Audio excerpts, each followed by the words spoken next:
Guys, Tom Davis here, America's Canine Educator, working with a reactive German Shepherd. So I'm going to walk you through from step one to step at the end. So I just wanted to walk you through the entire process from the dog walks in and what I would do to assess the situation and how I deal with dogs who are reactive to people and other dogs, because apparently Romeo is. So I'm going to walk you through the entire process as soon as they come in. Hope you like it. Cool. I'll just take the leash. Cool. All right, man.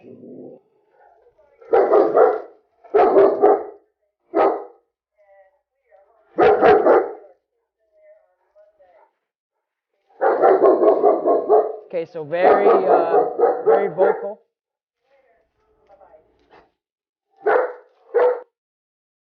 Just perfect.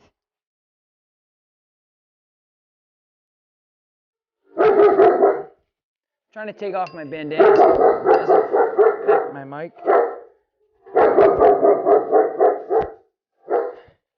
All right, so you guys can see, obviously very barky, very reactive. Doesn't care about me. This is the first time I met him. You guys watched him come right in.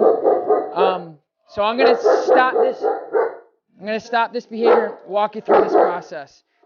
Sit. All right, so the prong's too big.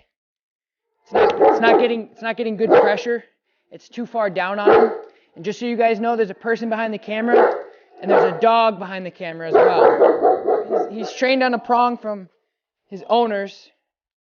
So I'm going to switch out to a smaller prong here. Come here. Good boy. So again, no problem with me. I've never met him. Our relationship so far is a little out of control.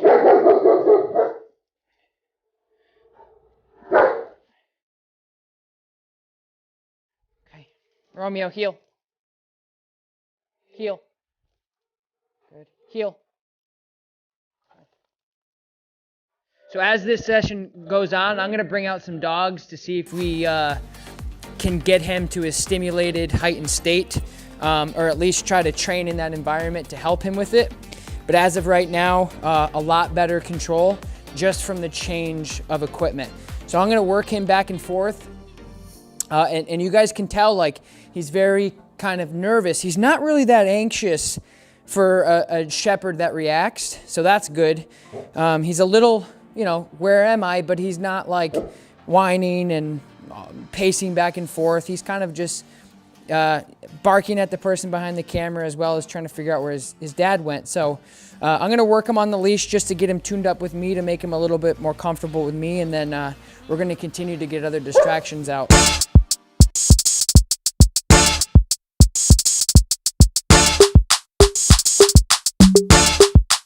So I need to reprogram him to be a little bit more structured and take more guidance. And as you can see, little things like this, what he's trying to do right now, I asked him to sit. He's clocking out at 30 seconds or 20 seconds and trying to get up and walk away. Nope. Sit, just like that. Good. So a little sloppy sit. I don't care about the obedience perfection right now. I'm more worried about him just listening to me, taking direction from me. He has to realize that I'm the one. Nope. Sit. Because the reason why he's reacting in the first place, as you guys saw when he came in, he's out of control. He comes in just yelling at everybody, thinking he can do what he wants. Yes, it's the owner's fault, but a lot of people don't realize that all they have to do is just take the driver's seat in order to stop this behavior and make him a more confident dog and less reactive. So now that you guys are over there, I'm gonna get Lakota out, or Taylor's gonna get Lakota out, and we're gonna see what we do here. Romeo, heel. Sit. Sit. Correction. Heel. So lots of reactivity here, guys. Leave it. Leave it. Shh. No. Off. No. Shh. Hey. Shh. Just touching him to calm him down. Coda, stay. Hey. Shh. No. Leave it. Sit. Good. Good. Romeo, heel. Quick pop, guys. You see that? You might want to get right there. Leave it. Heel. So quick pop to the side, guys. So as you guys can see, Romeo's an absolutely gorgeous dog. And for over a year, he's been ruling the roost and being reactive and causing stress and frustration to himself, the owner, and the environment. And as you can tell, he's smelling her. There's not a lot of bite behind this bark. And as you guys are noticing, when I'm correcting him, I'm just coming right over the side and correcting him sideways when he reacts. And now, after a minute and a half of working with him around Lakota, he's now able to the point where he's not reactive. He's healing nicely. Good heel. Romeo, heel. Good man. Sit. Good, Romeo. Good job. Good job, Lakota. Very good. Romeo, heel. Good man. Romeo, sit. Very responsive. So I demanded that attention from him immediately in our relationship. So that way, when I did apply another dog that he may be uncomfortable or insecure about, I was able to say, hey buddy, remember I'm in charge? And he goes, oh yeah. Sit. Good. Good. And he's gonna lay down. I'm okay with that for right now. So it's a huge W. These guys traveled all the way from Indiana to train with us for him to get better with other dogs and other people. I'm somebody he doesn't know. That dog is somebody. Hawk is somebody. Taylor is somebody. Making great success. Little things like this of just correcting him and telling him, you know, whether it's wrong or right, will go a long way. So now we're gonna take it a step further, and I'm just gonna get out of place and I'm gonna move Lakota around. Here's the thing I can't stress enough. We are not fixed. We are not out of the woods. However, when you get a dog that is strictly reactive off of insecurity and fear from the handler and its environment that he's around because he doesn't know what else to do, we are 90% where we wanna be, right? The next 5% is gonna sit, is gonna come from practice and obedience and continuing to have fun with him and teach him all this new stuff. And then the other big percentage is gonna come from the owners and making sure that they can do this under these circumstances. He is not reactive anymore to this dog because I was able to control him in an environment that he was unfamiliar with. So we're gonna take it a step further and start proofing this out to say, again, this is a dog he's never met. He's super reactive to dogs. He's super reactive to people he doesn't know. And we're a lot better than when he came in. Good. Heel. Good man. Good. Sit. Good job. Good job, buddy. Lots of positive reinforcement. Yes, good job, Romeo. Good. The one thing I get questions on a lot is like, should you completely disengage him off of her?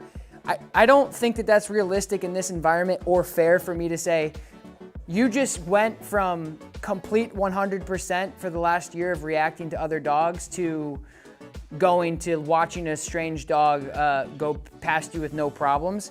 I'm okay if he's looking, like right now he's watching Hawk. What I'm looking for as a handler is I'm looking for building. I'm looking to start to simmer before he boils.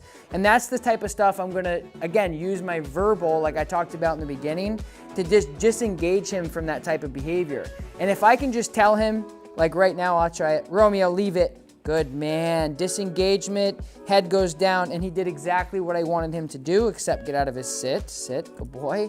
But again, like, you know, that's what I was saying in the beginning, is I'm not gonna be so worried about his obedience, like whether he goes into a down. I just want him to be stuck to me and pay attention to me. So if he downs when I ask him to sit, but he's calm around the other dog, I'm okay with that.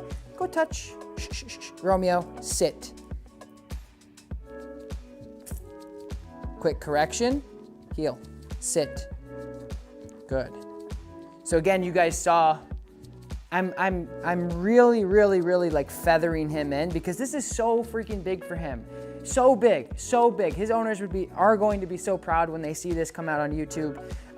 And you know, this dog's moving back and forth, Lakota, and he gets up and he looks, and I'm not gonna like overreact when that happens. I'm gonna try to get his attention and remind him of what he needs to be doing without giving him that really strong correction. But then if I say sit and he's completely glazed over, then I'll remind him, hey buddy, remember me? And then he goes back into a sit. Boy.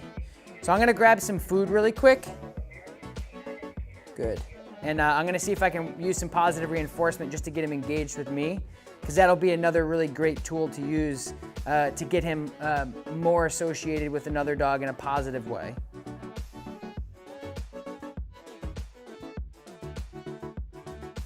Opportunities. So many people ask me like, what goes on in my mind when I'm training? This is it. I'm gonna tell you. He's looking at her, he's smelling her. It's so big for him to be this close to another dog as she's moving around and wagging her tail and has a ball and she's not reacting. I'm not gonna like overreact on him. So if he's smelling and he's like, hey, maybe you're not so bad, I'm gonna take that as a learning experience for him as he's doing right now. But I'm also gonna then go back, sit, good boy. So again, when I asked him to sit 15 seconds ago, he's like, hold on, dude, I'm interested.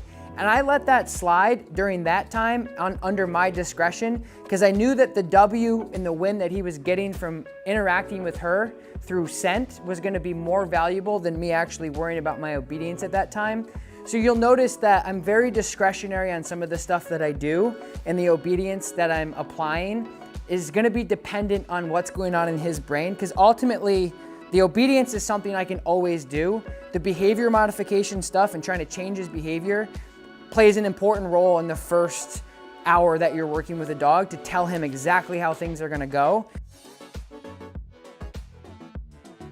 Good, so I guess it's important for dogs to, if they're gonna go out of their comfort zone a little bit and break the obedience during these times, that's okay. But if he's gonna be super overreactive and break his obedience, I'm gonna punish him for that pretty much immediately. But in times of gaining security and gaining confidence, I tend to let that slide. So that's just my point of view on that. You guys can take that with a grain of salt or whatever, but. Go to touch. Yes, good job, Romeo. So this would be called desensitizing, guys. She wants the food more than she wants the ball.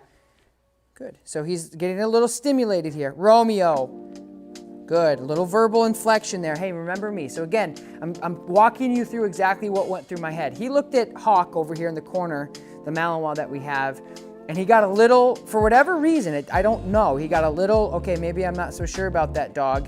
And I just said, hey buddy, voice inflection came down with punishment style. Romeo, and he was like, okay, let me sit back down. And again, like I'm letting him take advantage and teach himself. And that builds a relationship between him and I to let him know that as long as he's listening to what I have to say, the process isn't as bad. So I'm not being that militant during the times of learning curves. So I want you guys to watch what I'm doing with the leash. I'm holding it out, but watch the pressure. So what you don't ever want to do with an insecure dog when you're meeting is put pressure on the leash, because it creates tension and it becomes a gun jaw. The first person that moves, he's going to react. Kind of like what he did. So when you're watching me here, this is for safety. I'm very comfortable with doing this because I know her and I feel comfortable with him. So when I'm doing this, I am using my peripherals to watch him and know that at any given moment, I can move her with my body and correct him away and de-escalate the situation immediately. So that's what I'm doing, is I'm always conscious of my pressure and what I'm doing with the leash and the equipment that I'm using. Left. Yes, good girl. Watching him, he's not getting up. Good sit, go to stay. Yes, he's gonna smell her through my hand here, and I still have the same treat I was using for her. I'm gonna go back to her, okay? Good, good. Good job, Romeo. Touch. He doesn't really know necessarily what he's getting rewarded for right now, but I'm rewarding his calm behavior and his calm state of mind. I'm letting him know the more you act like this, the more you get paid. But operant conditioning, teaching him what I want through correction and reward-based system. It's a beautiful thing. Left. Good job, Romeo. I'm gonna send her away in front of him. Yes, good. Good job. Good stay, Corda. Good, Romeo. Well done, big man. So again, like he gets up right there, I'm gonna let that slide. So I'm just trying to walk you through as much thought process as I possibly can to give you guys the insider, so you know exactly what's going on in here and you know what's going on with my hands. Good, shake it off, dude. Again, this is what I love the absolute most, just working with dog behavior. You know, this isn't necessarily a big obedience thing. This is a dog with behavior situations that needed to be modified. He's a year-old shepherd. He's been reactive for a pretty long time now. And with a big dog barking the way he did when he came in, imagine going places and dealing with that. It's very, very stressful for, again, not only for you as a handler, but for the dog. He doesn't want to do these things. And so with a little bit of control and a little bit of redirection, I'm able to then safely work on the obedience to get him engaged with me, to say, hey buddy, I know your whole life you think that you're in charge, but you're not. Take a seat, relax a little bit. He goes, thank God. She comes out, he goes, wait a minute, what's all this going on?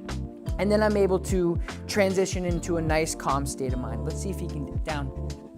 Good man, good. And now he's in a nice